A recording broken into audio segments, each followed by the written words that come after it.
This past week, I started a new habit. I call it the morning mile, walking a mile every single morning at the start of our day. I do this because, one, Ryu can't walk more than a mile and I want to do it with the family, but it also has to do with building atomic habits. Also the book Atomic Habits. It leads to larger goals being achieved by these tiny little incremental steps. This means at minimum, I will walk 365 miles every single year. Minimum. So I decided to make a series of videos, and this is the start of it, going over Atomic Habits by James Clear. It is an excellent book. There are multiple books that I recommend, and this is definitely one of them. I'll break each section up by chapter or chapters that I feel like tie well together. This one is going over chapter 1. It's a very powerful chapter. The chapter starts off talking about the 2003 British cycling team. They had not won anything in 110 years. It's a really long time to be a cycling team and not win. They changed out coaches. The new coach implemented tiny little changes consistently year over year. Things from changing the type of material that they were wearing when they were bicycling, changing out the brakes, changing the tires, changing what the routine was for the cyclists for training. Small things. They even went as far as where they stored the bikes to go to the racing championships. They ensured that it was completely clear of any kind of dirt to prevent any dirt or issues with brakes. 5 years later of following these tiny little incremental improvements led them to winning 5 out of 6 years of the Tour de France. All these small changes, these atomic changes, led to big improvements as time progressed. Very often when we want to make changes, especially large changes in our life, i.e. getting healthy, losing weight, we expect to make these massive earth-shattering changes in the blink of an eye. We put this pressure on ourselves. The only way that we can change is if in an instant we make a huge change. But that's actually not the case. Things, once in a lifetime changes, that's what they're called, once in a lifetime. But if we want to be better, we have to do it at an incremental rate. A good way to look at this is if you do 1% better every day for a year, that is 37 times better than the first day you started. That's a huge improvement. And let's say you even do half of that, right? That's still huge changes. Another way to see this is our good habits, our positive habits are like watching money compound. If you take $10 and you do a compounding interest, it's going to take a year, 5 years, 10 years to see any kind of return that's meaningful. Day to day, we're talking hundredths of a cent increase in the compounding base that we have. That is the same thing with habits. We have to be consistent day after day after day doing them, and it takes a long time, 6 months, 8 months, 10 months, a year to actually see the improvements sometimes. This is why bad habits, when we have a bad habit, we don't notice it for a week or normally for months. For me, it was all of a sudden waking up at 32 being like, oh, how in the heck did I get to 360 pounds? I mean, the answer is obvious, but it took so long for me to realize I'm in a really bad place. I've let myself get in really bad shape where I'm struggling just to do basic tasks. I've had people ask me, like, how do you even let yourself get that big? Because it's tiny increments of getting worse over time, of having bad habits. A really good quote from the book is, success is the product of daily habits. Time magnifies the margin between success and failure. It's very apparent for me. We zoom in and we weight ourselves every hour, every single day. If you zoomed in and looked at from hour to hour, there's no change. But if you zoom out, go with a longer amount of time and do month to month, year to year, then we can see the huge changes in these numbers. So truly, time magnifies the margins. Oh, so much. So if you haven't already realized, this book is all about habits, i.e. being called Atomic Habits. The habits are what make up our day-to-day life, whether it's automatic or a conscious function that we decide to do. Our habits will point us to or from a goal, and it is the accumulation of the decisions that we make, the habits that we follow, that decide, are we heading towards a goal or are we heading away from the goal or a destination? What does progress really look like then? Imagine having an ice cube. You have it on a table and the room's 26 degrees. Then it's 27 and 28. Nothing's happened with the ice cube. 29, 30, 31. Still nothing's happened with the ice cube. Not until you hit 32 degrees does the ice start to melt. All those incremental changes, those aim towards the goal, nothing happened until you hit a threshold. Breakthrough moments are often the result of many previous actions, which build up the potential required to unleash a majority of change. This pattern shows up everywhere. Cancer spends 80% of its life undetectable when it takes over the body within months. Bamboo can barely be seen for the first 5 years as it builds extensive root systems under the ground before exploding 90 feet in the air within 6 weeks. Similarly, habits often appear to make no difference until you cross the critical threshold and unlock a new level of performance. In early and middle stages of any quest, there's often a valley of disappointment. I call it the valley of doom. You expect to make progress in a linear fashion, and it's frustrating how ineffective changes can seem during the first days, weeks, and even months. It doesn't feel like you're going anywhere. It's a hallmark of any compounding process. The most powerful outcomes are those that are delayed. This is one of the core reasons why it is so hard to build habits that last. People make a few changes, fail to see tangible results, and decide to stop. You think, I've been running every day for a month, so why can't I see any changes in my body? Once this kind of thinking takes over, it's easy to let good habits fall by the wayside. But in order to make a meaningful difference, habits need to be persistent long enough to break through this plateau. What I call the plateau of latent potential. If you find yourself struggling to build a good habit or break a bad one, it's not because you've lost the ability to improve. It is often because you have not yet crossed the plateau of latent potential. Complaining about not achieving success despite working hard is like complaining about an ice cube not melting when you heat it from 25 to 31 degrees. Your work was not wasted, it was just being stored.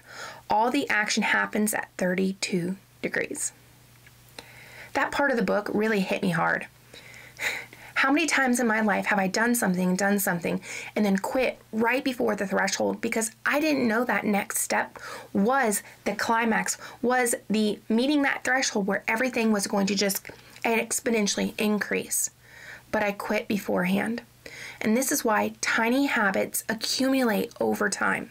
This is why the 2003 British cycling team, they hadn't won for 110 years, but then bam, 5 years later, they just had exponential growth in winning. We give up way too soon. And I am 100% in this group. The next question should be, then what do we do? How do we do this? Well, we forget about the goals and focus on the systems instead. A goal is about results you want to achieve. Systems are about the processes that lead to the results. The goal sets our direction. The system is the steps that get us there. The goal is the aim. The system is every single little step that gets us there. Just because I aim to be a movie star doesn't mean I'm going to be there just because I have that goal. What matters is the system that gets me there. And by the way, I don't want to be a movie star, but that just was off the top of my head. Goals are way overvalued in my opinion because it matters how we get there. The in-between, not the destination. It is the journey. And I have said this many times throughout this journey is what happens in between is what makes us who we are, not the final destination. Let's talk about some of the problems with being just solely goal-orientated. Winners and losers have the same goal. That's the first problem. Okay. Every Olympian wants to win a gold medal. Every candidate wants to get a job. And if success and unsuccessful people share the same goal, then the goal cannot be what differentiates the winners from the losers. It wasn't the goal of winning Tour de France that propelled the British cyclists to the top. Presumably, they wanted to win the race every year before, just like every professional team. The goal had always been there. It was only when they implemented a system of continuous small improvements that they achieved a different outcome. This strikes home for me because I've always wanted to lose weight. I've always wanted to be healthy. I always wanted to be, an average weight. That has always been the goal. No matter how many times, no matter what I've ever done, I never achieved that goal. Yet there are plenty of people who do, and there's plenty of people who don't. So what's the difference? And reading this book, it really genuinely helped me realize it's the system. The systems that we have in place, those tiny microscopic steps. And I genuinely mean tiny. The second problem is achieving a goal is only a momentary change. If you have a messy room and then you clean it up, you summon the energy and do it. If you do not change your habits, within a few days, it'll be right back to being messy. Achieving a goal only changes a moment of your life, not the entire trajectory. We think we need to change our results, but the results are not the problem. What we really need to change are the systems that cause those results. When you solve a problem at the results level, you only solve them temporarily. In order to improve for good, you need to solve the problem at a system level. Fix the inputs and the outputs will fix themselves. The third problem is goals restrict your happiness. I took the Landmark Forum, and one thing that I remember to this day is when they were talking about chasing the carrot. So when you have a stick attached to your back and you have a carrot dangling in front of you. That goal, once I get there, I'll be happy. Once I do this, I'll be happy. Once I meet this goal, I'll be happy. But the thing is, that goalpost moves constantly. You get to that goal and then you realize, I'm still not happy. Or you do get to that goal, you're momentarily happy, but then it fades because then, you're on to the next goal. The fourth problem is goals are at odds with long-term progress. Two good examples, marathon runners and Olympic bodybuilders. They go through months and months and months of hard training. The goal is to get to that race and win it, or get to that bodybuilding competition and win it. Then they get there and they win or don't. The second they're done, boom, goal met, stopped. They no longer start training until the next one. It creates a yo-yo mindset versus a consistency that a system has in place. A personal example for me is my entire life doing dieting, yo-yo dieting. I'm gonna do this to get to this goal weight and boom, I'll be done. It never worked. Versus now my system is carnivore. Carnivore is my system. It is a lifestyle for me. It is not something that I'm going to veer away from. The last part of this chapter is a system of atomic habits. The first part of it was just awesome. If you're having trouble changing your habit, the problem is not you. The problem is your system. Bad habits repeat themselves again and again, not because you don't want to change, but because you have the wrong system for change. How many times have you guys experienced someone saying, well, obviously you really didn't want to lose that weight or you would have done it? So many times in my life I've heard that. And it's like, no, I really, really want to be healthy and lose the weight. What's wrong with me? What did I do wrong? Something is just not right here. But it turns out there was nothing ever wrong with me. It was the actions I was implementing. I was setting myself up for failure. I had a bad system, and that's it. This first chapter, the book is honestly great, and I will continue to do a few chapters every week for you guys and talk about it. This was like the kick in the butt that I needed to be like, okay, I'm not a failure. I just have to choose better, and I have to put things in place to make me win, to create a good system, and it didn't happen overnight. It is a small incremental changes, and that's why this book is called Atomic Habits, because at the atomic level, atoms make up molecules, which make up larger organisms, which make up life. We have to start small with these changes, and they compound into the bigger things. I'm not going to go from being 360 pounds one day to 140 pounds the next. That's not how it happens. It's incremental changes in between that make the big difference. Here are some of the tiny atomic habits I put in place to make big changes over the past year and lose 121 pounds. I walk every day, at least when I'm not sick, but pretty much every single day. I removed the stuff out of my house, and if I wasn't able to, I put it somewhere I didn't have to see it. I've given myself grace for when I stumble and acknowledged I am not perfect, no human is perfect, and I am not a bad person. I acknowledge that I did not get where I got overnight, and pushing myself, focusing just solely on that number was mentally unhealthy. And the last thing is, I had to address how I got there, the mental component. I don't ever, and I will never get back to that weight ever again. Why? Because I've had to address all the baggage, everything that got me there. Me being a binge eater, emotionally eating, not dealing with those feelings. This is why 80 to 85% of bariatric surgeries, within 5 years, they gain the weight back plus more. It is because we have to address why we got there. This is the most difficult thing. I truly feel like the diet is the easy part. And when I say diet, I mean lifestyle, just what we eat. That's the easy part.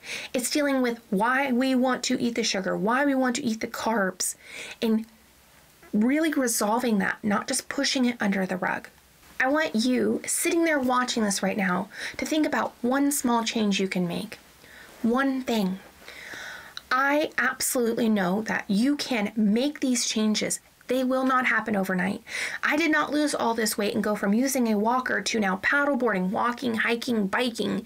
It was a slow process. I know with YouTube, it's easy to go back a year and then today and be like, boom, it happened overnight, but it didn't. There was a lot of pain, suffering, turmoil, tears, and everything in between along my journey. A lot of struggling.